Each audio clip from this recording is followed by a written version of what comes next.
हे परवानगी देणं.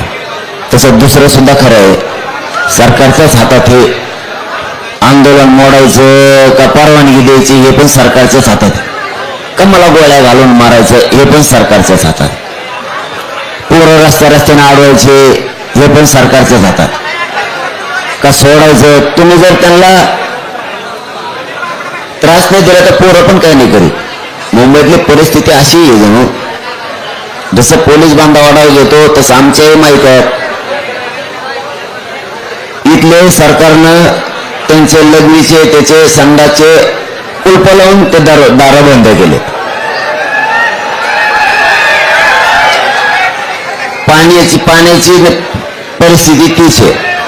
अशी माहिती मिळाली की दुकानं सुद्धा चहाचे त्याचे वडा जेवणाचे बंद जाऊन,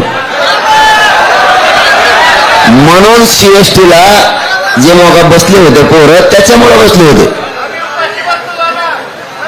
त्याच्यामुळे हे प्रॉब्लेम मोगाचं ते आलं. ज्यावेळेस ते पोरं इथल्या पोलीस अधिकाऱ्यांनी बांधवांनी सांगितलं तेवढं काढायला सांगा, आपण काढायला सांगितलं लगेच ते निघले सुद्धा.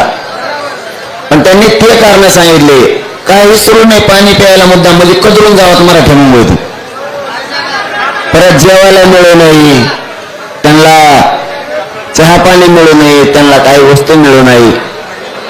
म्हणून अरे इंग्रजापेक्षा टक्कर झाले तुम्ही. मग